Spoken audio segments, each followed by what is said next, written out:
నాగర్ కర్నూలు జిల్లా బిజినపల్లి మండల పరిధిలో గల కారుకొండ గ్రామంలో దయాదుల దాడిలో మహమ్మద్ ఫయాజ్ అనే వ్యక్తి తీవ్ర గాయాలతో ప్రాణాపాయ స్థితిలో చికిత్స పొందుతున్నాడు. ఇందుకు సంబంధించి బాధితుడి భార్య రహీమునిసా బేగం బిజినపల్లి పోలీసులకు ఇచ్చిన ఫిర్యాదు మేరకు వివరాలు ఇలా ఉన్నాయి. కారుకొండ గ్రామంలో మహమ్మద్ ఫయాజ్ కుటుంబానికి వారి దాయాదులైన పెద్దనాన్న కుమారులు మహమ్మద్ కలీముల్లా కుటుంబం మధ్య వ్యవసాయ భూ పంపకాల్లో భాగంగా ఇటీవల హద్దులు ఏర్పాటు చేసుకోవడానికి ఒప్పందాలు చేసుకున్నారు. కానీ డాక్యుమెంటేషన్ పూర్తి కాకుండానే ఒక వర్గానికి చెందిన మహమ్మద్ కలీములు వ్యవసాయ భూమిని ట్రాక్టర్ తో దున్నుతుండగా ఇరువురి మధ్య మాట పెరగడంతో గ్రామస్తుల సమక్షంలోనే ఖలీలుల్లా అతని తమ్ముడు కలీముల్లా మరికొందరు కలిసి గొడ్డలతో మహమ్మద్ ఫయాజ్ ముఖం తలపై తీవ్రంగా దాడి చేసి గాయపరిచారని బాధిత కుటుంబ సభ్యులు తెలిపారు. ఆ సమయంలో పలువురు ప్రత్యక్ష సాక్షులు కూడా ఉన్నట్లు గ్రామస్తులు తెలిపారు.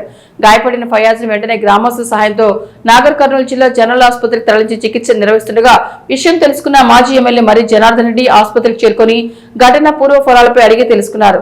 బాధితుడి పరిస్థితి విషమించడంతో మెరుగైన చికిత్స నిమిత్తం ఇక్కడ వైద్యులు హైదరాబాద్ కు రిఫర్ చేశారు. బాధితుడి భార్య రహీమునిసా బేగం ఇచ్చిన ఫిర్యాదు మేరకు బిజినపల్లి ఎస్ఐ శ్రీనివాసులు కేసు నమోదు చేసుకుని దాడి చేసిన వారిని అదుపులోకి తీసుకుని దర్యాప్తు చేసినట్లుగా ఎస్ఐ శ్రీనివాసులు తెలిపారు.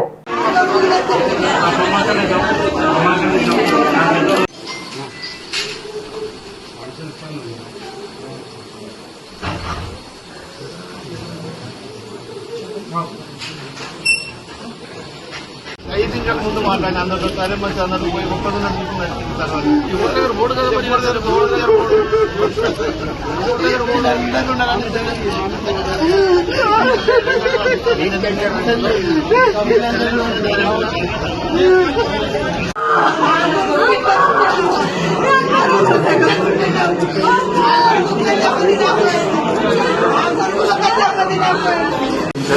బోన్ ఫ్రాక్చర్ ఉన్నట్టుంది. ఏదో ఫ్రాక్చర్ ఉంటే రిఫర్ చేయాల్సి వస్తుంది.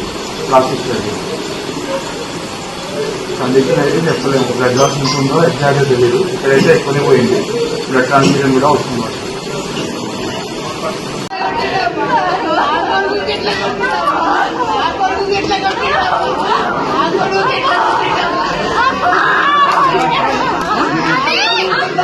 అదే